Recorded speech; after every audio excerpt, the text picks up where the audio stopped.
Ya, shalom saudaraku yang terkasih dalam Tuhan Yesus Kristus. Shalom. Haleluya, haleluya, haleluya. Ya, kita tiba dan ada di dalam ibadah kita lagi di awal bulan Agustus ini. Sesuatu kegembiraan sukacita bagi kita.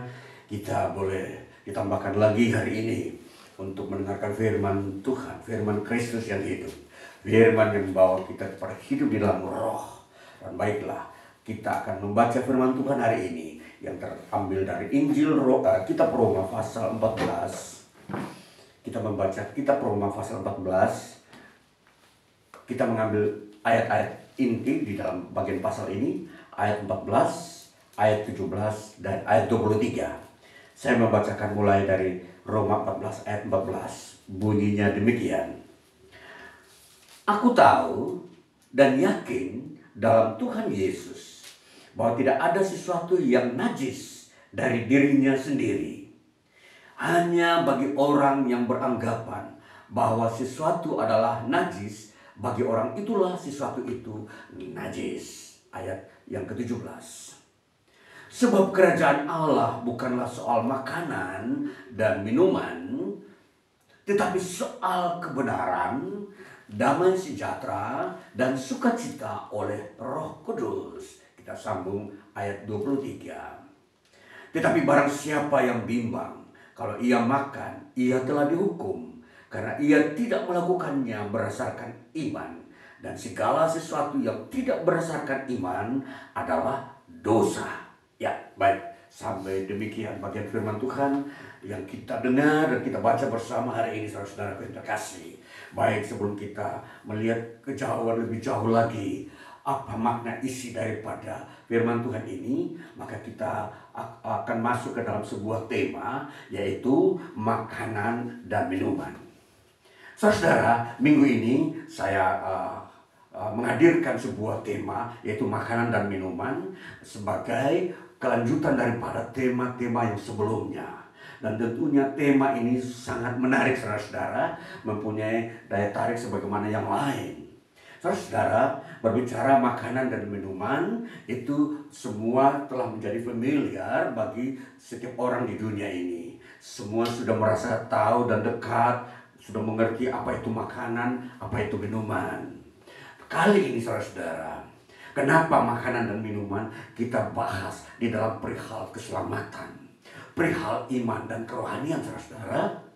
Ternyata tentunya di sini ada banyak hal yang menjadi sandungan-sandungan bagi banyak orang yang membuat dia tidak bisa bergerak bebas dan membuat dia tidak bisa mengerti secara total tentang keselamatan atau hidup di dalam masuk ke dalam kerajaan surga. Itu permasalahannya. Sehingga Rasul Paulus pun menuliskan hal ini ketika dia menuliskan itu kepada sebuah jemaat yang ada di kota Roma. Saudara, kalau kita memperhatikan sejarah latar belakang makanan dan minuman, tentunya hal ini telah terjadi atau telah dikumandangkan oleh Tuhan sendiri. Yaitu 1500 tahun sebelum Masehi, di mana Musa hadir di tengah-tengah umat Tuhan orang Israel ini, yang mereka menerima Taurat dari Tuhan ketika berada di Gunung Sinai. Tepatnya ketika kita membaca dalam kitab Imamat pasal yang ke-11, di situ telah tertera bagaimana makanan-makanan yang memang dikategori sebagai makanan yang tidak boleh dimakan, atau dikatakan makanan yang haram atau makanan yang najis. Saudara, kalau kita melihat latar belakang ini, tentunya ini mempunyai dasar yang kuat bahwa memang makanan telah ditentukan oleh Tuhan, hal-hal yang harus dimakan oleh orang Israel atau manusia yang mengenal Tuhan. Kita baca dalam kitab Imamat pasal 11 dulu, ayatnya yang ketiga saya mulai. Setiap binatang yang berkuku belah, yaitu yang kukunya berselah panjang dan yang memamah biak, boleh kamu makan. Nah, ini makanan. Jadi binatang-binatang yang boleh dimakan seperti itu. Nanti kita lanjutkan. Ayat 4 dikatakan, tetapi inilah yang tidak boleh kamu makan, dari yang memamah biak atau dari yang berkuku belah, antara lain unta. Karena memang memamah biak tetapi tidak berkuku belah. Ya, itu alasannya ya dikatakan. haram itu bagimu. Yang kelima, juga pelanduk. Ya, dijelaskan lagi. Karena memang memamah biak, tetapi tidak berkuku belah. Haram itu bagimu. Juga kelinci. Karena memang memamah biak, tetapi tidak berkuku belah. Haram itu bagimu. Demikian juga babi hutan. Karena memang berkuku belah, yaitu kukunya berselah panjang, tetapi tidak memamah biak. Haram itu bagimu. Daging binatang-binatang itu janganlah kamu makan, dan bangkainya janganlah kamu sentuh. Haram semuanya itu bagimu. Saudara, ini salah satu sisi atau bagian-bagian yang ada dari sisi binatang-binatang yang memamah biak. Belum lagi burung, belum lagi binatang yang menjalar di bumi, belum lagi binatang yang berkeriapan di air, di laut. Itu sudah diterterakan di dalam kitab Taurat. Orang Israel, mana Musa diperintahkan oleh Tuhan untuk menyampaikannya. Masih ada bagian seterusnya. Inilah yang boleh kamu makan, ayat 9.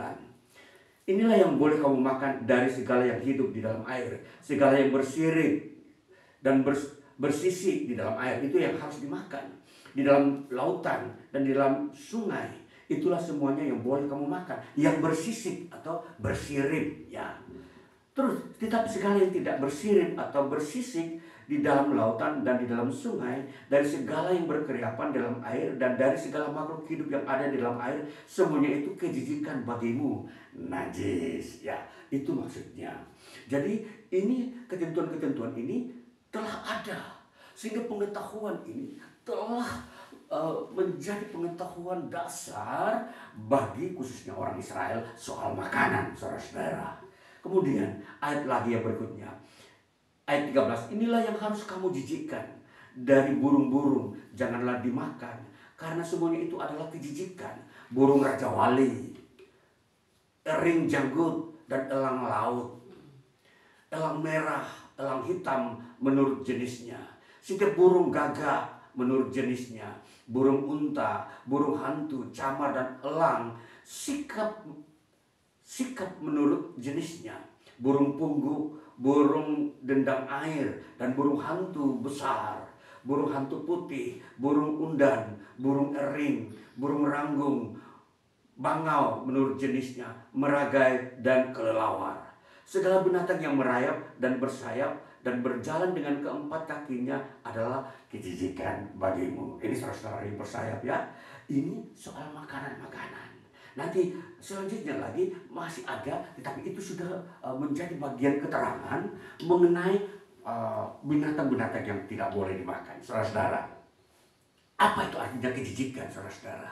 Apa artinya kenajisan? Artinya sesuatu yang tidak berkenan kepada Tuhan. Artinya apa, saudara-saudara? Ketika manusia memakan makanan itu, mereka ditolak oleh Tuhan. Tuhan tidak mau memandang mereka. Tuhan tidak menghargai mereka. Itu maksudnya kenajisan atau kejijikan. Apa yang Tuhan sudah tetapkan, itu adalah hak prerogatif Tuhan. Tidak ada yang bisa berubah. Kalau Tuhan berkata jijik, ya memang jijik.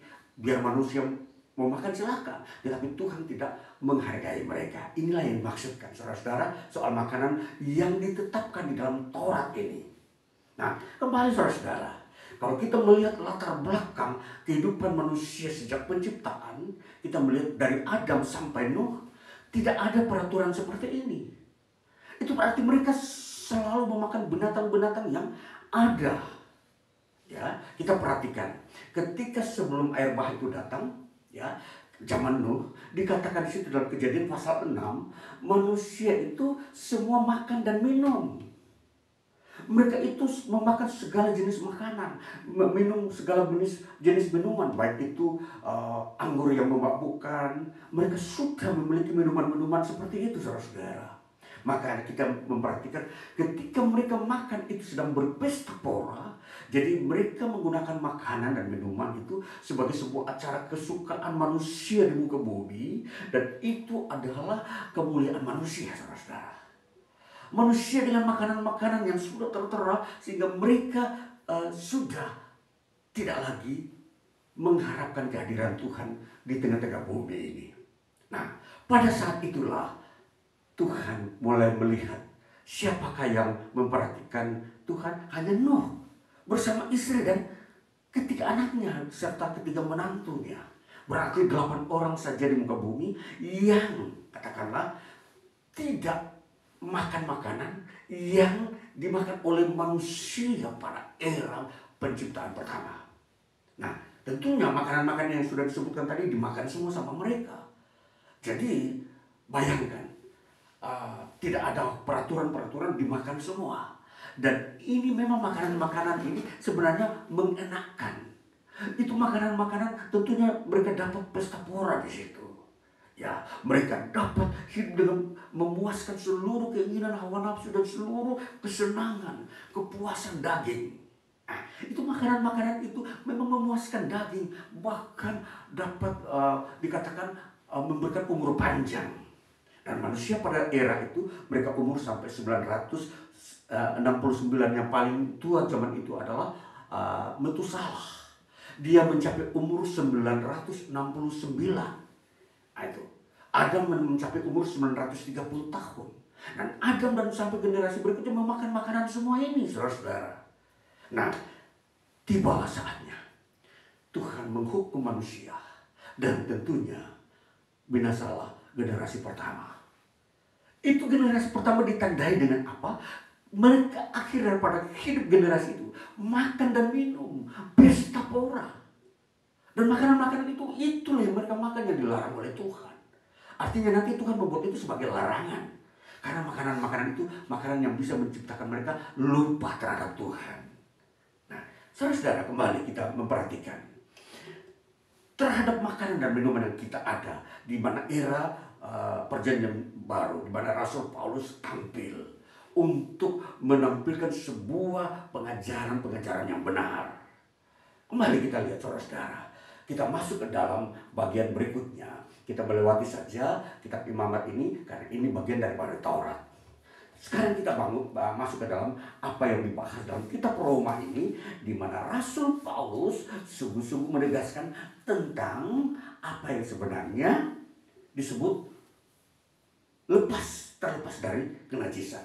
Kembali kita melihat, kita baca di dalam kitab Roma pasal 14 ayat 14. Kita melihat bagaimana Rasul Paulus menjelaskan bahwa kehadiran Yesus Kristus di muka bumi dapat menghapuskan ketentuan Taurat itu.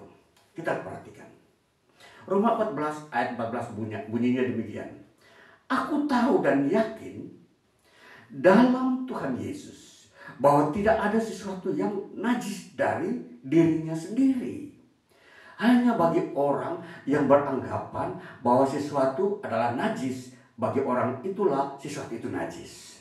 Saudara, di era global ini tentunya kita melihat Injil itu bersifat global. Injil bukan bersifat individual atau nasionalis ya, terhadap satu bangsa saja. Injil itu bersifat mendunia. Seluruh bangsa boleh dapat memiliki Injil. Dan Injil ini memang diperuntukkan untuk segala bangsa, bukan untuk satu bangsa, saudara-saudara. Kalau Taurat hanya untuk satu bangsa, yaitu bangsa Israel yang menerimanya. Jadi ini perbedaan ini yang begitu mencolok, saudara-saudara, untuk melihat bagaimana karakteristik daripada Taurat dan Injil. Nah, itulah sebabnya kalau kita membahas ini di dalam satu kitab yang ada dalam Alkitab, Taurat itu seringkali membayang-bayangi ajaran Injil. Artinya apa? Selalu, katakanlah kita bilang, selalu menggelitik, menggoda. Injil mengajarkan begini, Taurat seringkali menggelitik dia supaya orang merasa risih ketika menerima Injil, lalu digelitiki oleh Taurat. Janganlah ikut Injil, ikut Taurat saja. Nah, itu maksudnya. Jadi ini saudara-saudara, kita harus mengerti Taurat dengan ajarannya itu sifatnya karakteristik hanya untuk orang Israel, saudara-saudara. Dengan latar belakang memang Tuhan melihat, Tuhan ingin memulai sebuah perjanjian dengan manusia melalui Israel. Itulah sebabnya dia memberikan Taurat. Ya, karena latar belakang sebelumnya generasi manusia pertama, mereka telah dibinasakan dan Nuh diselamatkan melalui generasi yang makan minum tadi. Nah, sekarang kita melihat perjanjian baru. Tuhan memulihkan, ingin menyelamatkan manusia, dan dia memulai dengan orang Israel. Nah, inilah sejarah peta daripada kehidupan manusia di hadapan Tuhan. Nah, sekarang kita melihat telah berjalan sejarah ini, dan Israel telah hidup di dalam dipengaruhi oleh Taurat ini sudah sebelum Yesus lahir 1500 tahun.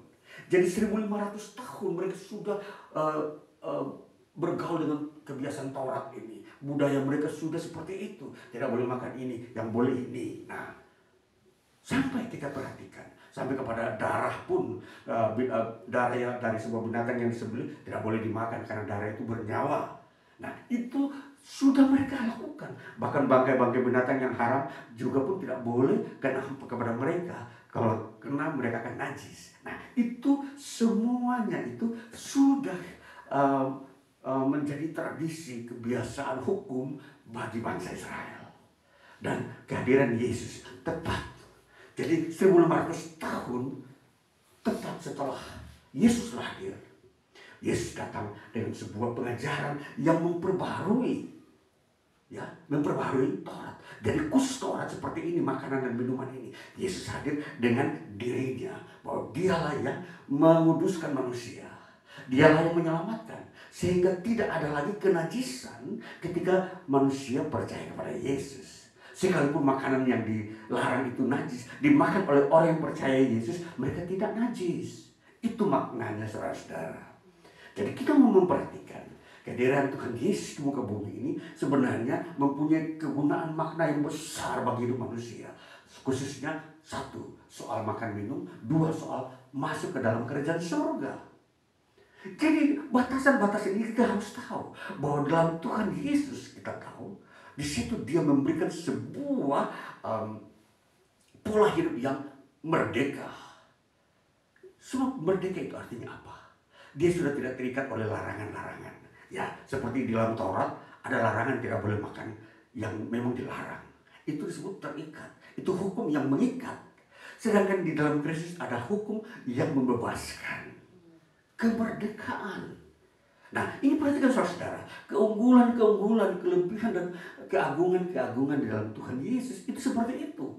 Dan siapakah Rasul Paulus ini?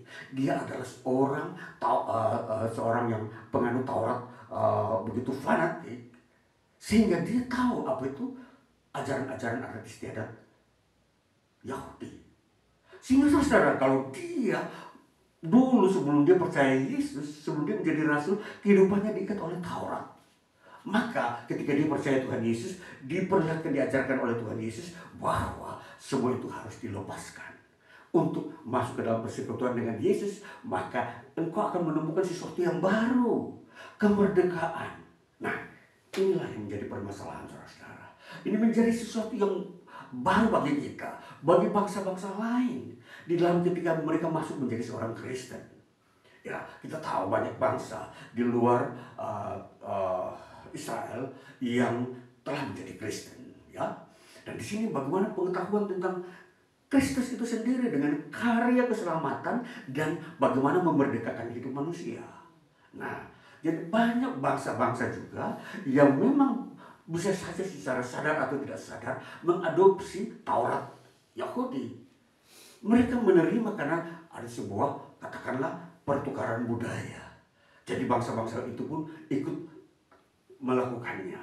Nah, kita tidak tahu di mana bangsa atau suku bangsa yang mempunyai tradisi seperti orang Yahudi. Bisa saja karena faktor pernikahan, mereka menikah dengan bangsa lain, mereka hidup di sebuah suku. Seperti di Afrika ada orang Yahudi asli, mereka menjadi orang Afrika, tapi mereka punya tradisi Yahudi ada. Tidak boleh makan ini, tidak boleh makan itu. Mereka kawin campur, lalu itu dikembangkan. Maka kita perhatikan, jadi bukan saja di negeri Israel saja ada orang Yahudi. Di berbagai bangsa itu ada kebudayaan Yahudi yang bisa saja terjadi perkawinan campur. Dan disitulah mereka mempraktekkan budaya-budaya tidak boleh makan ini dan tidak boleh makan itu. Nah, inilah yang kita harus pahami di era globalisasi saat ini, saudara. Saya mau menyampaikan ini supaya kita menjadi kuat dan mengerti menjalani iman Kristen. Jadi iman Kristen adalah iman yang dibangun di atas dasar Kristus Yesus. Itu dulu. Kristus Yesus menjadi titik tumpuannya. Jadi sebelum kita melihat Injil, kita melihat pribadi Kristus dulu. Jadi Kristus adalah pribadi anak Allah yang hidup datang ke dalam dunia. Dia datang bukan saja untuk mengajarkan bagaimana masuk ke dalam kerajaan surga, tapi dia sendiri juga menyatakan bahwa dia merepresentasikan pribadi Allah yang datang ke dalam dunia ini. Bahwa Allah bisa datang ke dalam dunia dalam wujud kuasanya menyerupai manusia, yaitu dalam Yesus Kristus. Nah ini saudara, keunggulan inilah yang memang bisa melepaskan manusia, memperbarui manusia dari keterikatan tadi. Jadi bayangkan saudara, membandingkan antara Taurat dan Injil. Taurat begitu kaku, orang tidak boleh sembarang makan makanan. Kalau dia makan masakan dari negeri yang bahan bakunya dari katakanlah dari babi, dia akan bertanya-tanya, ini daging apa? Dia tidak akan makan. Kemudian dia akan pergi lagi ke masakan yang lain. Ini dagingnya apa? Ini dagingnya belut. Dia tidak makan lagi karena tidak bersisik. Ini dagingnya apa? Oh, dari burung kelelawar. Dia tidak makan lagi. Dan seterusnya. Keterikatan, saudara-saudara. Karena demi supaya tidak najis. Itu hukum Taurat. Nah, kita melihat kebiasaan ini dijalani oleh khususnya orang Yahudi 1500 tahun sebelum Yesus hadir. Nah, sampai saat ini masih ada peninggalan-peninggalan budaya seperti ini yang ada di berbagai bangsa. Saudara, kita perhatikan dari sisi kekristenan masih ada seperti Kristen yang beraliran Advent. Mereka juga mempraktikkan itu. Tidak boleh memakan daging-daging, hanya sayur-sayuran, vegetarian. Ini Advent. Itu di dunia Kristen. Mereka terima Yesus, Alkitab, tetapi mereka mempraktikkan tidak boleh memakan daging, hanya makan sayur-sayuran. Itulah mereka sudah ada dalam Yesus, tapi mereka memakai Taurat lagi. Sesungguhnya itu tidaklah tepat. Karena Kristus sudah melunaskan semua. Tidak perlu lagi kita diikatkan oleh Taurat, saudara. Kembali kita sudah membahas makanan. Jadi sekarang makanan telah dilunaskan pemahamannya oleh Yesus. Jadi ketika kita masuk Kristen, semua makanan dapat dimakan, saudara-saudara. Apa yang menurut pandangan orang lain katakan ini tidak boleh makan, bagi orang yang percaya kepada Yesus, dia boleh memakannya. Karena tidak ada kenajisan lagi di dalam pandangan makanan. Kembali yang kedua, faktor yang kedua. Namun ketika kita masuk di dalam sebuah peradaban manusia atau keadaan kebiasaan manusia, orang yang sudah terbiasa dari kecil sampai dia tua, katakanlah umur 60, terbiasa tidak makan babi contoh. Ketika pada suatu waktu dia masuk ke dalam menjadi seorang Kristen, lalu kemudian di dalam kekristenan itu kebiasaan makan daging babi itu ada. Lalu kemudian orang ini, katakan saya katakan bapak ini bapak Abdullah, dia berkata kepada besannya, mungkin waktu dia anaknya menikah, dia berkata kepada besannya Pak Jeffrey, Pak Jeffrey, ini makanan apa? Nah, Pak Abdullah ini sudah Kristen karena ketika anaknya menikah dengan Bapak Jeffrey ini, Pak Abdullah ini mendengar bahwa dalam kekristenan ada keselamatan. Bapak Abdullah ini dia ternyata menjadi Kristen. Namun ketika makan bersama, Pak Jeffrey ini menghidangkan makanan yang bahannya dari daging babi. Pak Abdullah ini kemudian makan. Karena dia tidak terbiasa makan daging yang dari babi, dia kemudian muntah, ya saudara-saudara. Lalu kemudian dia bertanya, kenapa saya bisa muntah, Pak Jeffrey, habis makan sekian makanan Bapak? Oh, iya, makanan yang saya buat ini bahan bakunya dari daging babi. Langsung Bapak Abdullah ini tercengang kaget dan dia bilang, iya, saya sejak kecil sampai saya umur 60, saya tidak pernah makan daging ini. Saya harap Bapak tidak usah lagi menyediakan makanan ini. Sekalipun itu makanan itu menyehatkan dan membuat Bapak ikut sehat dalam kehidupan sehari-hari. Saudara, disinilah yang dikatakan di dalam kitab Roma, pasal yang ke-14, ayatnya yang ke-20 kita baca. Saya baca ayat 20. Janganlah engkau merusakkan pekerjaan Allah oleh karena makanan. Segala sesuatu adalah suci, tetapi celakalah orang jika oleh makanannya orang lain tersandung. Nah, semua memang makanan itu suci. Tetapi untuk Bapak Abdullah ini, dia merasa tidak enak karena dia makan makanan yang sejak dia kecil diajarkan bahwa itu adalah najis. Lalu kemudian Bapak Jeffrey ini perlu memiliki penguasaan akan diri. Tidak boleh lagi memakan daging ini demi Bapak Abdullah. Nah, karena Bapak Abdullah tidak akan lagi masuk di dalam rumah Pak Jeffrey ketika Pak Jeffrey menghidangkan makanan. Karena Pak Jeffrey senang dengan makanan yang hidangannya dari daging babi. Bayangkan saudara, Bapak Abdullah ini akan meninggalkan jauh daripada Bapak Jeffrey dan dia kembali ke tempatnya dia yang semula. Saudara, ini yang disebut batu sandungan. Jangan kamu merusakkan pekerjaan Allah di dalam diri Bapak Abdullah itu. Jadi katakanlah, maka kalau ada seorang Kristen, kalau dia terbiasa memakan daging babi, dia bertemu dengan seorang sahabat atau apapun itu, lalu kemudian dia menjadi Kristen, berhati-hatilah dengan makanan ini. Jangan langsung disuguhi. Ya, mungkin perlahan-lahan bercerita dengan dia bahwa makanan ini sudah tidak najis lagi. Sehingga daya terima dari setiap orang itu bisa dirubah secara pelan-pelan. Lalu kemudian dia bisa mengerti, oh begini caranya di dalam lingkungan orang Kristen semua daging bisa dimakan. Ya. Nah ini saudara, jadi ini yang kita harus mengerti soal makanan. Kemudian yang kedua, soal minuman. Di era mulai sejak zaman dulu, era minuman anggur itu sudah ada. Minuman yang memabukkan itu sudah ada.